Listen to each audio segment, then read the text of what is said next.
Chega ao fim a era Ramon Dias no Corinthians. Hoje foi anunciada a demissão do treinador argentino do Corinthians, uma passagem que durou aproximadamente 9 meses. O Ramon foi contratado em julho do ano passado. Então o Ramon termina essa passagem do Corinthians com um título paulista, né? Desde 2019 o Corinthians não era campeão, então termina com um título paulista. Bons jogos, partidas divertidas, outras nem tanto. Vexames, podemos dizer assim, em torneios internacionais, mas ao meu ver sai com um saldo positivo, né? Vou trazer aqui alguns números da passagem pelo Ramon Dias pelo Corinthians, tentar expor o meu ponto de vista dessa demissão e também analisar os nomes aí que vêm sendo ventilados aí na mídia, nas redes sociais, tentar entender a característica de cada um aqui e fazer um comentáriozinho breve, né? Então, como eu falei, o Ramon Dias foi contratado em julho do ano passado, com a missão basicamente de tirar o Corinthians, salvar o Corinthians do rebaixamento, né?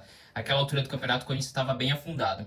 Então, o Ramon Dias deixa hoje o comando do Corinthians, com 60 partidas no total, um aproveitamento de 60,5, é um bom aproveitamento, principalmente se tratando de futebol brasileiro. 60 jogos, 31 vitórias, 16 empates, 13 derrotas, 94 gols marcados, 62 sofridos e 20 partidas sem sofrer gol. Os números, assim, frios, são bons números, né, na passagem do Ramon, e eu acho que a passagem do Ramon tem mais pontos positivos do que negativos, né? Então o Ramon chega ali no ano passado com o Corinthians afundado na zona de rebaixamento, um Corinthians com um elenco muito pobre, com a missão de salvar o Corinthians do rebaixamento, né? Eu até conversava com alguns amigos corintianos, até torcedores de outros clubes, que se o Corinthians terminasse o Campeonato Brasileiro em 16º, ali seria um título para o Corinthians, né?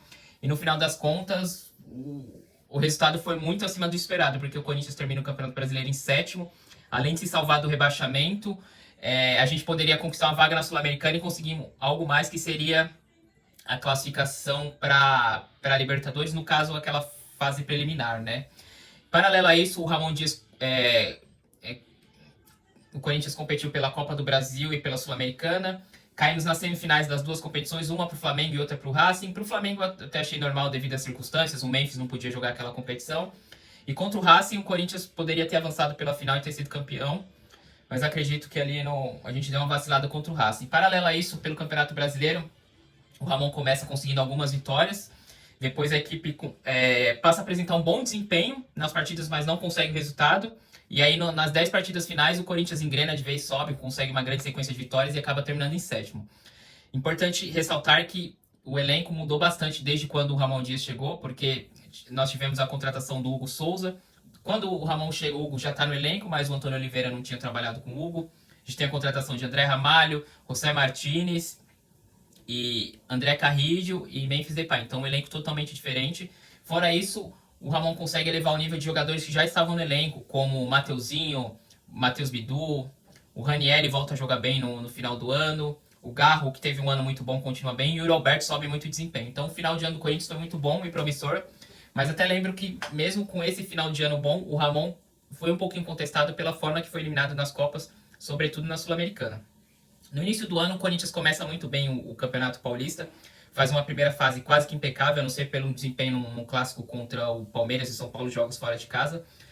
Enfim, mas o Corinthians termina disparado a primeira fase do Campeonato Paulista. E aí que vem o principal ponto, o início das fases preliminares da Libertadores. Ali, o Ramon começa a enfrentar a primeira crise, né? Porque o Corinthians classifica contra um time muito fraco da Venezuela na Bacia das Almas, empatando fora e ganhando em casa no sufoco.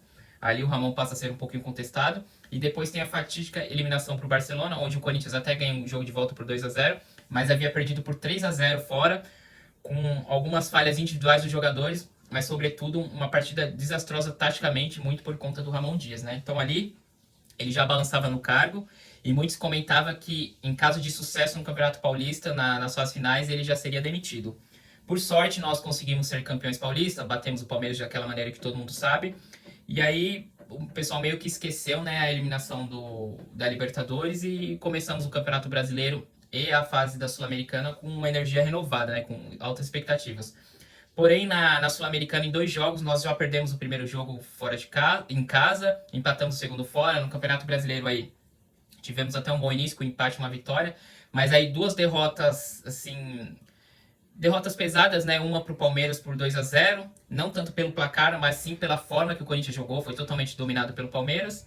E também uma derrota agora em casa para o Fluminense, que o Corinthians também não atuou bem, inúmeras falhas defensivas. E aí está selado o fim da passagem do Ramon Dias. O que eu posso fazer de balanço? Como eu falei no início do vídeo, acho que a passagem do Ramon Dias foi mais positiva do que negativa. Porém, temos alguns pontos a ressaltar aqui. Primeiro, por toda a passagem do Ramon Dias ficou escancarada a deficiência tática dele durante as partidas. Ou seja, na hora de fazer alguma alteração tática, ou sobretudo trocar um jogador pelo outro em partidas que estavam complicadas, ao meu ver, ele falhou em 90% dessas partidas. Basicamente, quando a gente estava perdendo, ele enchia a equipe de atacantes, deixava o nosso meio campo vazio, e sempre em todas as partidas, o Corinthians sempre piorava quando ele fazia essas alterações. E mesmo assim, até o final da passagem dele, ele continuou insistindo nesses erros. Então esse é um ponto que eu tenho muita crítica a ele.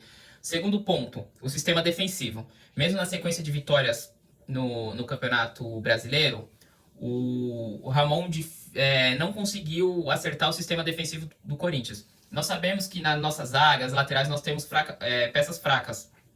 Porém, o sistema defensivo como um todo, a equipe como um todo, nunca conseguiu se encontrar e se encaixar. E eu acho que isso é muito culpa do treinador. Terceiro, assim, a insistência com o Romero em várias partidas boas. Quando você não tinha o trio de ataque disponível, que era Garro, Memphis e Roberto, sempre o Romero era escalado e o Romero nunca correspondeu, mas nunca correspondeu mesmo. Então essa insistência no Romero, ao meu ver, é a situação menos grave das três, porque as outras peças que nós temos disponíveis, Coronado, Thales, Hector, até o Pedro Henrique, Pedro Raul, que estavam até ano passado, nunca justificaram ter uma sequência no time titular.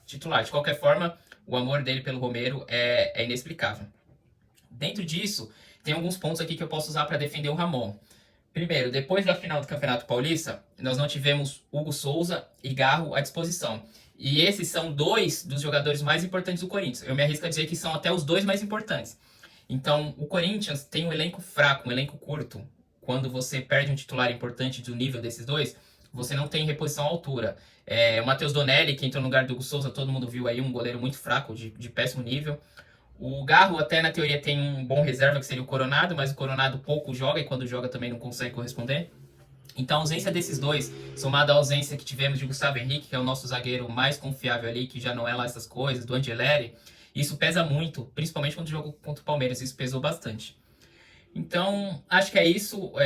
O ciclo do Ramon aqui acabou se encerrando. Particularmente, eu não sou muito favorável a essas alterações de treinador, porque eu acho que nisso a diretoria, a própria torcida, quando faz essa pressão, está buscando uma solução simples para um problema complexo. O que seria um problema complexo para mim?